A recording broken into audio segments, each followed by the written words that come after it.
was also fortunate to meet Dr. Abdul Kalam. I That was time he about was to ask you the moment you started. that time he was the director of DRDL. One very interesting part was whenever he used to come to Chandipur or Baleswar for evaluating the readiness of the range to do the first testing of Agni missile, he would finish the official formality. There would be typically a dinner in the evening in the DRDO style. There would be drinks and everything. Now he was a teetotaler. Now what he would do is he would leave the senior people aside. He will come out of that.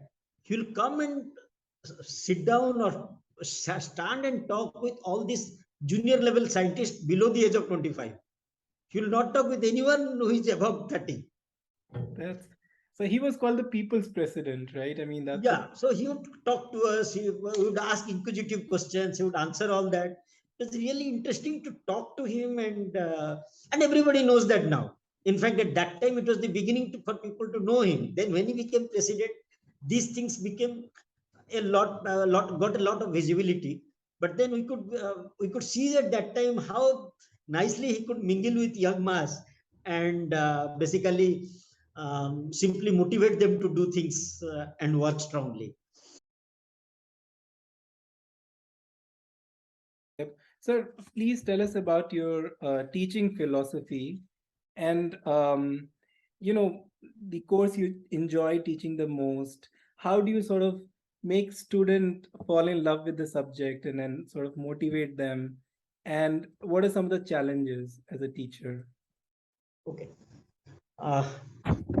If we look at teaching at an engineering institution, at the time when I graduated, it was never considered to be a career option and a rewarding option. It is always considered as a chalta hai type business. Okay. Now, what I found, teaching had good challenges. Now, first thing that you do, you get a satisfaction is you are building the career of large number of young individuals who would be the future of the country or future of the world, and who would be the forefront of doing development for this world. And I feel happy that we are part of this system where we are part of building the career of many young people. And I hope they are doing well and many of them are benefited by it. Another part, the important part or the important work that one needs to do is to connect with the students. One is to connect with students. In a class when we teach, we must realize, looking at the face of the students, whether the students are understanding what I am trying to convey or they're not understanding. In a class, I have seen there will be 5 to 10% students, they understand anything and everything. There are 5 to 10% who never try to understand or they will like to understand. But then if you can take the remaining 80% to 90% of the students along with you, you made your difference. You made the difference. And that has been my philosophy of teaching. And what teaching does is it creates something new in the sense it empowers people to be at a superior position. Now, every job has its own challenges and risks and assets, I would say. Teaching is one where you are creating lives of people and you are affecting lives of people directly for their future generations. Yep. If I teach well to a group of students and they do well in their life, their generations change.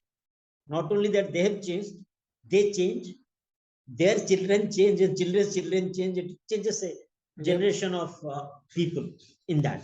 So I think that is what brings in the added responsibility and charm in teaching.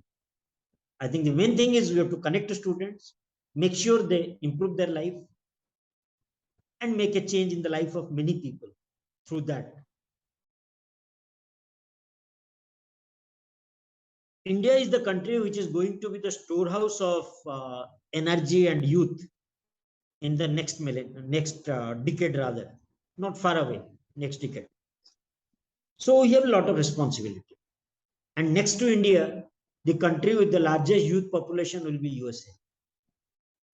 That may be surprising for many, but this is something that's true. Then you would have a few of the Asian countries, you would have a large population of youth. But whole of Europe, China, that's a large population chunk is going to be almost dependent on others because of the population demography. So being in India, we have a larger responsibility, and youth have a still larger responsibility. It is their world, and they have to shape it for the future.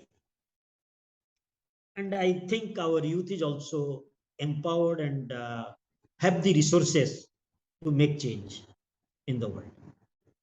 Yep. That's important. And being in teaching, we are the people who are trying to make it possible through our little effort or little contribution for the society.